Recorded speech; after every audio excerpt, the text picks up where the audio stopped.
1984년에 나온 영화 아마데우스에는 잊히지 않는 인물이 하나 나옵니다. 궁정음악가 살리에리입니다. 그는 누구보다 성실했습니다.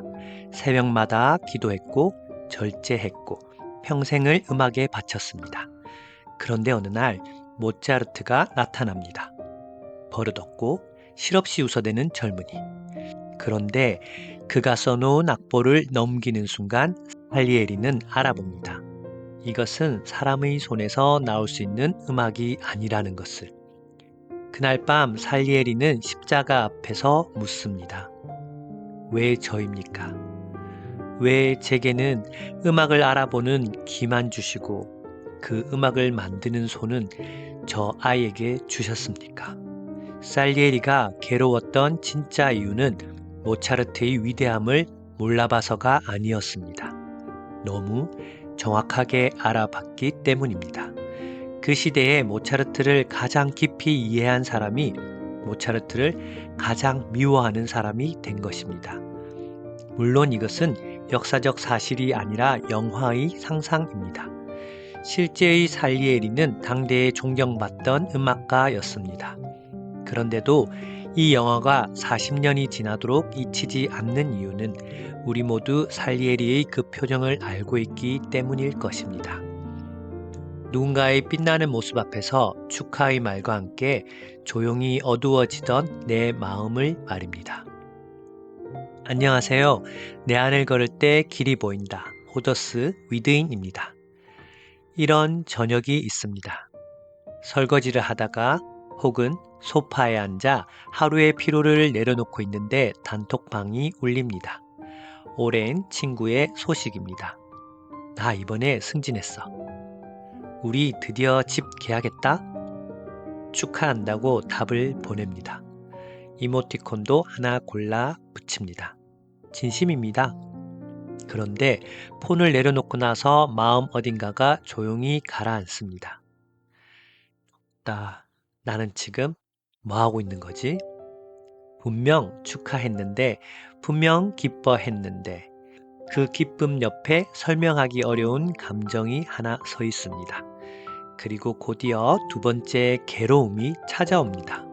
나 왜 이러지? 친구 일인데 내가 이렇게 못난 사람이었나?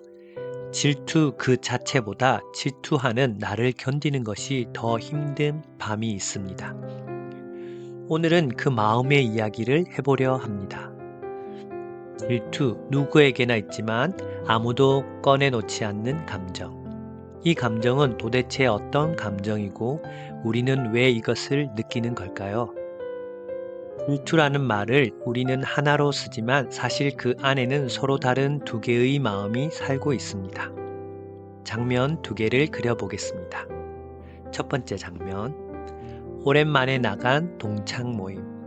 한 친구가 눈에 띄게 잘 되어 있습니다. 좋은 차를 타고 왔고 표정에는 여유가 흐릅니다. 집으로 돌아오는 길 이상하게 마음이 무겁습니다. 이것이 심리학에서 말하는 시기입니다. 내게 없는 것을 가진 사람 앞에서 일어나는 마음. 나와 그 사람 둘만 있으면 성립합니다. 두 번째 장면. 나의 가장 친한 친구가 요즘 다른 사람과 부쩍 가까워 보입니다. 나만 알아듣던 그 친구의 농담을 이제는 그 사람도 압니다. 서운하고 어딘가 불안합니다. 이것이 좁은 의미의 질투입니다. 내가 가진 소중한 것을 빼앗길까봐 두려운 마음. 여기에는 나와 친구, 그리고 제3자, 세 사람이 등장합니다. 하나는 갖고 싶다는 마음이고 다른 하나는 뺏기기 싫다는 마음입니다. 오늘은 이 둘을 우리가 평소 부르는 대로 함께 질투라 부르겠습니다. 그런데 이 서로 다른 마음이 만나는 지하실이 하나 있습니다. 열등감입니다. 생각해보면 이상한 일입니다. 잘 나가는 동창이 왜 나를 아프게 할까요? 그 친구의 성공이 내 통장에서 무언가를 빼가는 것도 아닌데요. 그의 성공 옆에 서는 순간 내 안에서 오래된 느낌 하나가 켜지기 때문입니다. 나는 부족하다. 친구를 빼앗길까 두려운 마음의 밑바닥에도 비슷한 속삭임이 있습니다. 나보다 저 사람이 더 나은가 봐. 나는 이 정도밖에 안 되는 사람인가 봐. 그러니까 질투의 방아쇠는 상대가 당기지만 총알은 원래부터 내 안에 있던 것입니다. 질투는 열등감이 밖으로 들이운 그림자입니다. 그런데 여기서 꼭 짚고 싶은 것이 하나 있습니다. 열등감은 병이 아닙니다. 평생 열등감을 연구한 심리학자가 있습니다. 알프레드 아들러입니다. 그런데 그가 내린 결론은 뜻밖입니다. 인간은 누구나 열등감을 가지고 있다. 그리고 바로 그 부족하다는 느낌 때문에 인간은 더 나아지려고 애쓴다는 것입니다. 아기는 걷지 못하기 때문에 걸으려 하고 우리는 모르기 때문에 배우려 합니다. 아들러가 보기에 열등감은 인간을 자라게 하는 힘이기도 했습니다.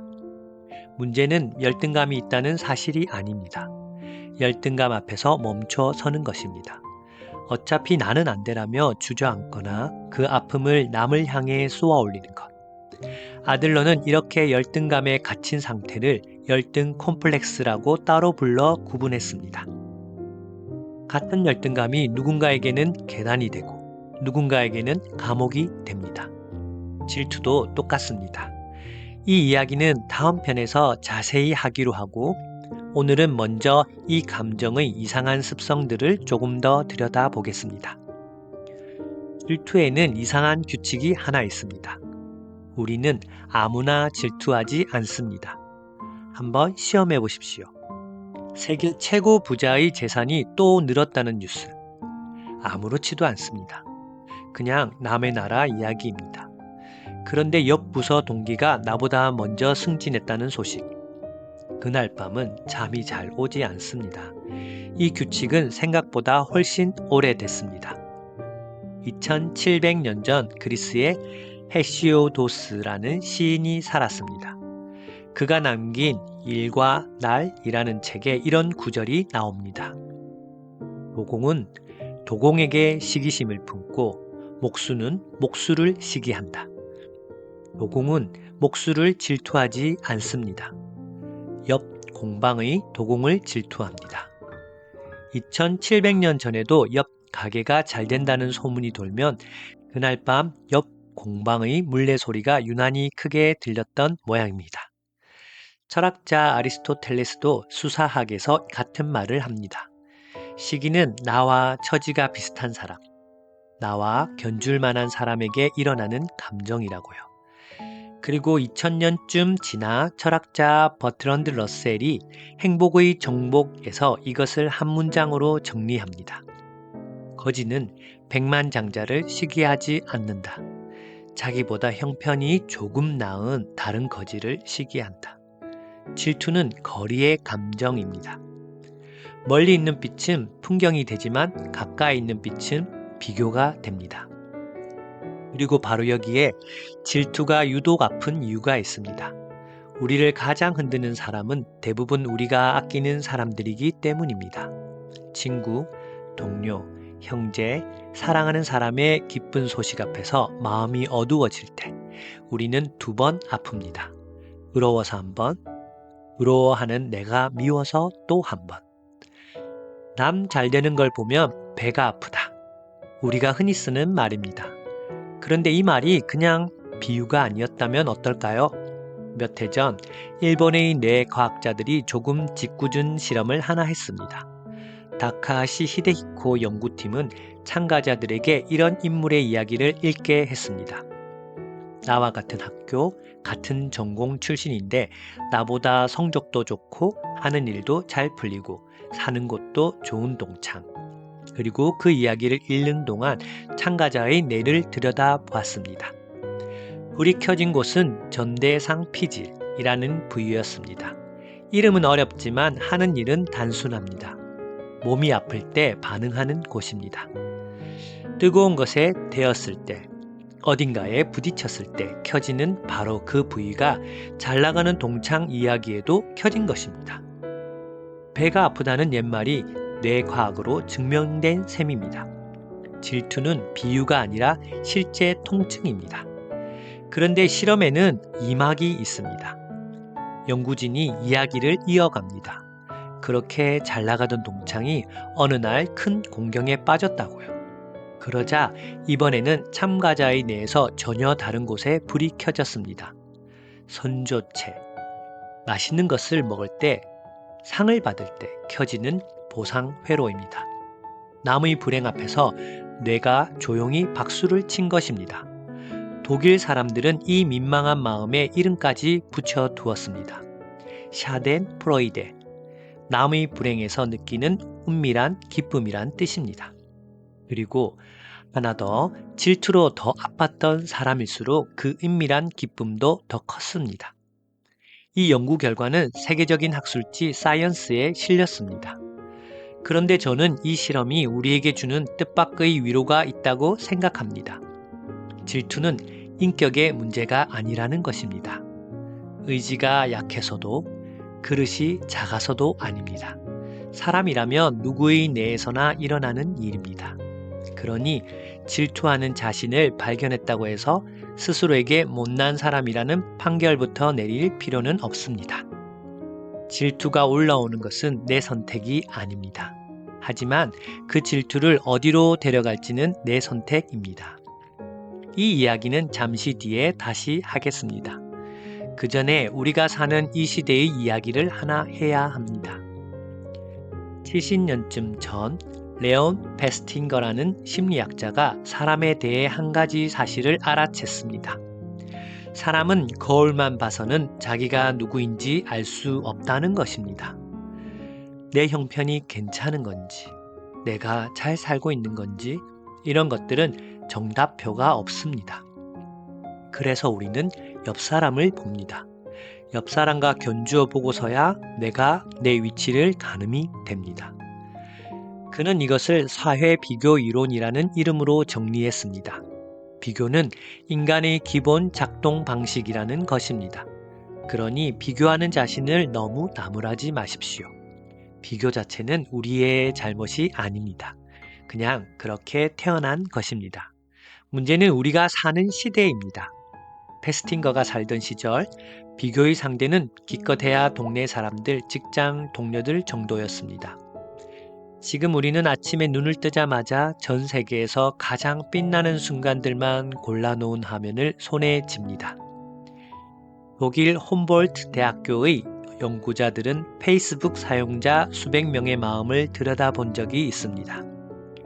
사람들이 SNS에서 가장 자주 겪는 감정 중 하나는 다름 아닌 시기심이었습니다. 특히 위험한 것은 구경만 하는 시간이었습니다. 내 글을 올리지 않고 남의 소식만 넘겨보는 시간이 길수록 시기심은 커지고 삶의 만족감은 내려갔습니다. 그리고 사람들의 시기심을 가장 많이 자극한 게시물 1위는 여행 사진이었습니다. 생각해보면 당연합니다. SNS는 인생의 하이라이트만 모아놓은 곳이기 때문입니다. 아무도 연착된 비행기에서 구겨진 채 자고 있는 얼굴이나 캐리어 바퀴가 빠져 공항을 쩔뚝이며 건너가는 뒷모습은 올리지 않습니다. 우리는 나의 무대 뒷모습과 타인의 무대 위 모습을 비교하고 있는 것입니다. 이 비교는 공정하지 않습니다. 애초에 이길 수 없게 만들어진 게임입니다. 그런데 우리는 매일 밤 그 게임의 점수표를 확인하고 나서야 잠자리에 듭니다. 마음이 편할 수가 없습니다. 오늘 우리는 질투라는 감정의 얼굴을 들여다봤습니다. 질투는 갖고 싶다와 뺏기기 싫다라는 두 얼굴을 가졌고 그 밑바닥에는 나는 부족하다는 열등감이 있다는 것입니다. 그런데 그 열등감은 병이 아니라 방향에 따라 우리를 자라게도 하는 힘이라는 것이죠. 질투는 멀리 있는 사람이 아니라 꼭 가까운 사람에게 생긴다는 것. 그리고 그것은 마음의 문제만이 아니라 내가 실제로 아파하는 통증이라는 것입니다. 마지막으로 우리 시대는 그 통증을 하루 종일 자극하는 화면을 우리 손에 쥐어 주었다는 것까지요. 그러니 오늘 밤 누군가의 소식에 마음이 가라앉는다면 자신을 나무라기 전에 먼저 이렇게 말해 주시면 좋겠습니다. 아, 내가 지금 아프구나. 사람이라서 아프구나. 하지만 여기서 이야기를 끝낼 수는 없습니다. 질투가 올라오는 것은 내 선택이 아니지만 그 질투를 어디로 데려갈지는 내 선택이기 때문입니다. 같은 질투가 어떤 사람은 잘하게 하고 어떤 사람은 무너뜨립니다. 실제로 3000년 전 이 감정 하나 때문에 왕자에 앉은 채로 무너져간 왕이 있었습니다. 다음 편은 그 왕의 이야기에서 시작합니다. 그리고 질투에서 평안으로 건너가는 길을 함께 걷겠습니다. 저희 한 가지 바람이 있습니다. 여러분이 자신 안으로 깊이 뿌리내려 흔들리지 않는 단단함을 스스로 이루어 가시는 것입니다.